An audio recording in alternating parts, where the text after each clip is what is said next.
दोस्तों, मैं कुसुम शर्मा और इस वक्त की सीधी तस्वीरें आपको दिखा रही है करनाल से, जहां पर अगर बात करें तो इनेलो युवा जिला कार्यकर्ता का जो है वो आज कार्यकारिणी का गठन किया गया है। और आइए जानते हैं कार्यकर्ताओं का क्या कुछ कहना, किन किन को कौन सा पद और जिम्मेदारी दी गई है वो बात करेंगे। और आपको बता दें कि मनिंदर सिंह को युवा का जिलाध्यक्ष बनाया गया है, उनसे भी बात करने का प्रयास करेंगे। और ये आज जो इनको पद दिए गए हैं ये इनको कैसे निभाएंगे, आइए पूरी जानकारी लेते हैं। जी ने इसका मान सम्मान शुरू किया था, आज वो 31-32 रुपये पेंशन शुरू हो गया। उनके बीच में जाएंगे, बीच में जाने से उनको ये कहेंगे कि आज आपके देवीलाल जी का पुण्यतिथि है, आप उसमें बढ़ चढ़ कर भाग लो और उनके बीच में जाकर उनसे अपील करें।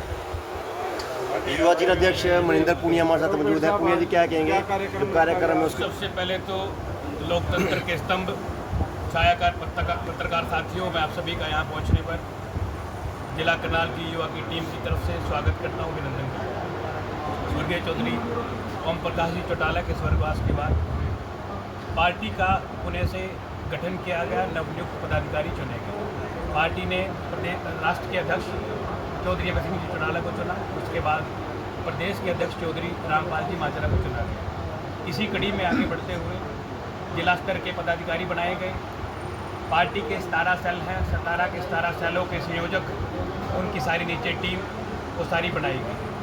उसी कड़ी में आगे चलते हुए जिला करनाल का मुझे युवा का पार्टी द्वारा जो सम्मान दिया गया है, दूसरी बार मैं पार्टी के राष्ट्रीय अध्यक्ष चौधरी अभय सिंह जी चौटाला का, प्रदेश अध्यक्ष रामपाल जी माजरा का, युवा के मेरे भाई राष्ट्रीय अध्यक्ष करण चौटाला जी का, ISO के अध्यक्ष छात्र विंग के विधायक अर्जुन चौटाला जी का, साथ ही अरविंद गोस्वामी जी का और जिला करनाल की तमाम कार्यकारिणी का स्वागत करता हूं, धन्यवाद देता हूं, अभिनंदन करता हूं।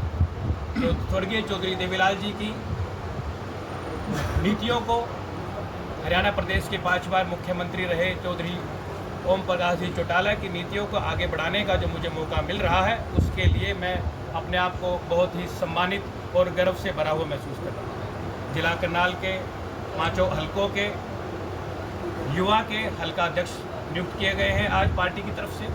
वहीं जिला करनाल की तमाम बॉडी जो युवा की है, वो चाहे वो वरिष्ठ उपाध्यक्ष हैं, महासचिव हैं, सचिव हैं, कार्यालय सचिव हैं, उन सब की आज नियुक्ति कर दी गई है। मैं उन सभी को अपनी तरफ से हार्दिक शुभकामनाएं देता हूं, उनके साथ साथ पार्टी के उज्जवल भविष्य की कामना करता हूं। जो कार्यक्रम होने जा रहा है उसको कैसे सफल बनाया जाएगा तमाम युवाओं द्वारा? 25 सितंबर का कार्यक्रम हम हमेशा ही एक त्यौहार के रूप में मनाते हैं। हमारे लिए वो किसी दिवाली होली से कम नहीं है। इंडियन नेशनल लोकदल पार्टी एक कार्यकर्ता बूथ स्तर पर जा कर के, गाँव के स्तर पर जा कर के, ब्लॉक स्तर पर जाएगा और हर एक व्यक्ति को चौधरी देवीलाल जी की नीतियों से अवगत कराएगा। जो नई पीढ़ी है, जो शायद नहीं जानती कि युग पुरुष चौधरी देवीलाल जी कैसे आदमी थे, कैसा उनका व्यक्तित्व था, कैसी उनकी विचारधारा थी, उनसे अवगत कराएगा और उनको कहीं ना कहीं कन्विंस करेगा कि वो वहाँ जाएं और अपने नेताओं के विचार सुने। हरियाणा का भविष्य इन्हीं नेताओं के हाथ में है। आज हालात देश के और प्रदेश के आपसे छिपे हुए नहीं हैं, चाहे वो रोजगार की बात है, भ्रष्टाचार की बात है, चाहे वो किसानों की बात है, व्यापारियों की बात है। आपके शहर करनाल में व्यापारियों के साथ क्या दुर्व्यवहार किया गया, उनकी दुकान पे जाके उनकी बेइज्जती की, उनको जलील किया गया, ये बहुत ही शर्मनाक बात है। इसके साथ ही मैं आपको एक बात और बता दूँ, स्वर्गीय चौधरी सत्यपाल मलिक जी जो 4 स्टेट्स के गवर्नर रहे, केंद्र में मंत्री रहे, उनको राजकीय सम्मान ना देना ये सरकार की एक संकीर्ण और छोटी और सबसे घटिया स्तर की सोच को दर्शाता है। वहीं दूसरी तरफ एक अभिनेत्री जो विदेश में बाथटब में ड्रग्स की ओवरडोज से अपने आप को मार लेती है, उसको देश में लाया जाता है सम्मान से, उसको राजकीय सम्मान दिया जाता है। मैं उसके खिलाफ नहीं हूँ, उसको राजकीय सम्मान दिया जाए, लेकिन सत्यपाल मलिक जी जिन्होंने सदैव ही गरीब मजदूर कमेरे वर्ग की आवाज़ उठाई है, उनको मान सम्मान ना देना ये सरकार को बहुत भारी पड़ने वाला है।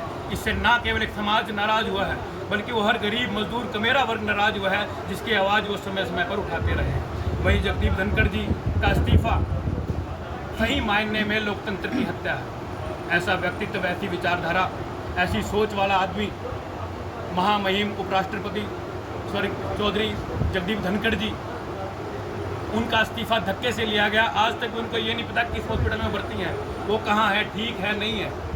ये सरकार की सारी साजिश है, षड्यंत्र है। सरकार को इन बातों का, इन कामों का, इन कुकर्मों का खामियाजा आने वाले समय में भुगतना पड़ेगा। देश का, चाहे वो युवा है, नौजवान है, किसान है, वो सब चौधरी जगदीप सिंह धनखड़ जी के साथ खड़े हैं, उनके मान सम्मान में खड़े हैं। धन्यवाद। धन्यवाद। कार्यक्रम क्या रहेगा, कितने लोग आए पहुँचेंगे? आज जिस प्रकार हम ये तैयारी समझो आप, हमारी ये यूथ की जो टीम है, ये कमांडो होती है जो सबसे आगे काम करती है। बैनर पोस्टर का, रैली की तैयारियों का, ये चौधरी देवीलाल की नीतियों आगे बढ़ाने का, चौधरी ओम प्रकाश चौटाला जी की बातें बताने के लिए आज हमने अपनी यूथ की टीम गठित करी है, जिसे हमें मनिंदर पुनिया जी को यहाँ जिले की कमांड सौंपी है।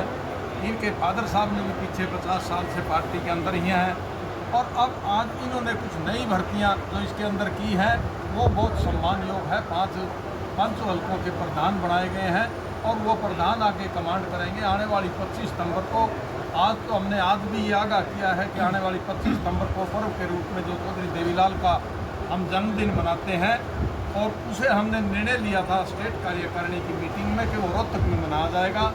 और हमारा नज़दीक होने के नाते हमारा बहुत ज़्यादा फर्ज बन जाता है। हम पहले से भी ज़्यादा, जिस प्रकार से 2016 में यहाँ 32 सेक्टर में रैली बनाई थी, उससे भी बड़ी हम अपने रिकॉर्ड अपने आप ध्वस्त करते हैं। हमारे जितनी रैली ना तो कांग्रेस कर सकती है और ना आज की मौजूदा सरकार है, ना वो बीजेपी कर सकती है। हम लोगों के मन में यही बात करेंगे। जिस प्रकार से अब ट्रंप साहब, आप देखो देश के लिए किस प्रकार से भाषणबाजी कर रहे हैं, मैंने लड़ाई बंद करवाई, ये कराई, वो कराई, लेकिन उसके बारे में हमारी तरफ से कोई जवाब नहीं आता कि इनका बीच में कोई मतलब नहीं है। इनका मौन रहना देखो कुछ ना कुछ बात को तो दर्शाता ही है। आने वाले टाइम में देखो प्रदेश में और देश में दोनों सरकार बदले, जब इस हिंदुस्तान का भला होगा। हरियाणा प्रदेश का तभी भला होगा जब भाई अभय सिंह चौटाला इस प्रदेश के मुख्यमंत्री होंगे, और वही कार्य होंगे जिस प्रकार किसान के, मजदूर के और सरकार आपके द्वार कार्यक्रम होते थे, उसी प्रकार से पेंशनें बढ़ेंगी। जो ये 100 रुपये माहवार पेंशन बढ़ाई थी, बीजेपी भी और कांग्रेस भी कहा करती कि 100 रुपये माहवार पेंशन बढ़ ही नहीं सकती, वो पेंशन आज 3200 रुपये भाई अभय सिंह चौटाला जी की बदौलत बनी है, जो विधानसभा में आवाज़ उठाते हैं। हमारी सरकार होती तो ये पेंशन 10,000 रुपये आज तक बढ़ जाती। आने वाले टाइम में जब आएगा, जब गरीब की, मजदूर की हम आवाज़ सुनेंगे और उनके कार्य करेंगे। ये आज कार्यकारिणी गठन की है, उसको लेकर आज जो युवा की जिला करनाल की कार्यकारिणी गठित की गई है, नए लड़कों को जिम्मेदारी सौंपी गई है, और 25 सितंबर की रैली के बारे में भी हमारी तैयारियां चल रही हैं। ये 25 सितंबर की रैली रोहतक के अंदर वहाँ की जनता की रिक्वेस्ट से की जा रही है। वहाँ रोहतक, सोनीपत, झज्जर जितने भी नज़दीक के डिस्ट्रिक्ट हैं, उनकी रिक्वेस्ट से जनता की भावना के अनुरूप रोहतक में की जा रही है। वहाँ देश के कम से कम प्रदेश के लाखों व्यक्ति वहाँ शामिल होंगे, और वहाँ सरकार की वो रैली ये निश्चित करेगी विपक्ष की भूमिका कौन निभा रहे हैं। वहाँ विपक्ष की भूमिका जनता वहाँ अभय चौटाला जी को देगी। वही विपक्ष के नेता तो सामाजिक तौर पे अभय चौटाला जी।